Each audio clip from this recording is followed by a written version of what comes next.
అందరికీ నమస్తే అండి. యూట్యూబ్లో వైరల్ కావాలంటే ఘోరాతి ఘోరమైన కష్టం. నేను 2017లో స్టార్ట్ చేసిన యూట్యూబ్ ఛానల్. ఇదంతా మీకు ఎందుకు చెప్తానంటే బాధతోటి చెప్తాను. షార్ట్ వీడియోలు చేసుట్లా సబ్స్క్రైబర్లు పెరిగిర్రు, కానీ ఏం లాభం? వ్యూస్ పెరుగుతలేవు. యూట్యూబ్లో వీడియోలు చేయడానికి నా దగ్గర మంచి మంచి కామెడీ కంటెంట్ ఉన్నాయి, కానీ ఏం లాభం? నేను ఒక్కనే. ఎవరన్నా తీసుకొచ్చి వీడియోలు చేద్దామంటే డబ్బు కావాలి, డబ్బు లేదు. అందుకోసమే నా దగ్గర ఉన్న మొబైల్లోనే షార్ట్ వీడియోలు చేసి పెడుతున్నా. ఎవరన్నా యూట్యూబ్ ఛానల్ స్టార్ట్ చేయాలనుకుంటే ఖచ్చితంగా మంచి కెమెరా కావాలి, సరిపోయే డబ్బులు కావాలి, మంచి కంటెంట్ కావాలి. ఇవన్నీ ఉంటే స్టార్ట్ చేయరు, ఖచ్చితంగా సక్సెస్ అవుతారు. బహుశా ఇది నా లాస్ట్ వీడియో అనుకుంటా. అందుకోసమే మేము ముందటికి వచ్చిన. గడియ రికామ్ లేకుండా వీడియోలు చేసుడు, కానీ ఏం లాభం? ఒక రూపాయి కూడా వచ్చింది లేదు. ఇంట్లో తిట్టుడు, బయటోళ్ళు పేర్లు పెట్టుడు, అందుగుంచే సిరాకు పుట్టింది. అందుకోసమే ఇక వీడియోలు చేయబుద్ధి అయితే లేదు. నా వీడియో చూసి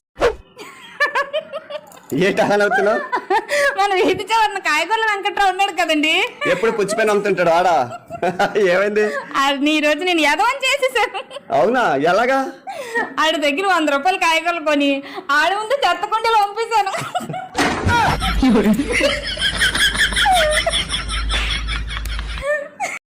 హలో, ఏంది మళ్ళెందుకు ఫోన్ చేసినావు? అంటే అవ్వగారింటికి పోతావు, అంటే అవ్వగారింటికి పోతావు. ఈ దేశం మీద మన ఇద్దరే ఉన్నాం, ఆ పెళ్ళం మొగలం. ఇగో నేను రాను, నువ్వు నాకు ఫోన్ చేయకిగా. పోతే పో, నిన్నెవ్వరు రమ్మంటలేడు. పొయ్యే కంగారులా ఖర్చు పనుకున్న కడ్రాయిరు పట్టుకపోయినావు. నాకు ఇది ఎవరి ఫోను? మీ ఫోనే.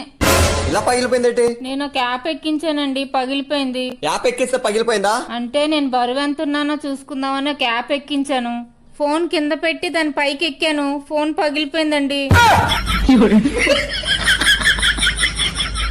చెప్పు, ఎవరమ్మ మంచిది? మీ అమ్మే. ఎవరు నాన్న మంచోడు? మీ నానే. ఎవరక్క బెస్ట్? మీ అక్కే. ఎవరమ్మ గయాలది? మా అమ్మే. ఎవరక్క గొడవలు పెట్టుకుంటది? మా అక్కే. గట్టి చెప్పు. మా అక్కే. మన ఇద్దరిలో ఎవరి జీవితం నాశనం అయింది? నీ జీవితం. మన ఇద్దరిలో ఎవరు మంచోళ్ళు?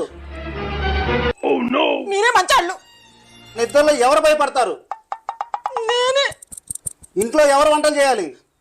నేనే. గట్టి చెప్పు. నేనే చేయాలి. నోరు మూసుకుని ప్రతిరోజు లేవగానే ఉదయాన్నే వంట చేసి ఆఫీసు పంపించాలి, సరేనా? పొద్దున లేసి వంట చేయకపోతే తోలు తీస్తా. బావా, పక్కింటి అయినా వాళ్ళ భార్యని పువ్వుల్లో పెట్టి చూసుకుంటున్నాడంట. అయితే ఆయనది పూల వ్యాపారమే, అందుకే పూలలో పెట్టి చూసుకుంటున్నాడు. మరి నా కారంపొడి వ్యాపారం, తీసుకురా నా కారంపొడి.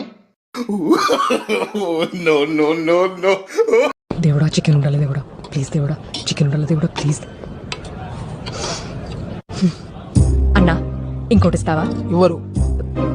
పోనీ రోజు పెడతారా? బుధవారం ఆదివారమే ఓన్లీ. అన్నా గింత రైస్ లో గీ చికెన్ ఎడ సరిపోతుంది? అయితే కొంచెం రైస్ తీసి.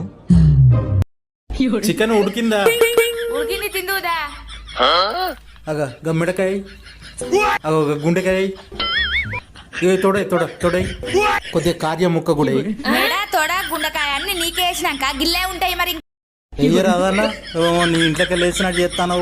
ఆయువన్న 2 గంటల కూరేసి సారడంత పులుసు పోతే మళ్ళా వస్తానా? అవ్వో మంచోనే ఉన్నట్టున్నావు, దాచి దయ్యాల పాలు చేసేటట్టున్నావు కదా, పుణ్యాత్మునివే. బిచ్చగాడైనా బలిసినోడైనా పోరాడేది పైసల కోసమే. మరి తేడా ఎక్కడొస్తుందంటే, పైసలు ఒకరికి బతుకునిస్తే ఇంకొకరికి మాత్రం బలుపునిస్తున్నాయి.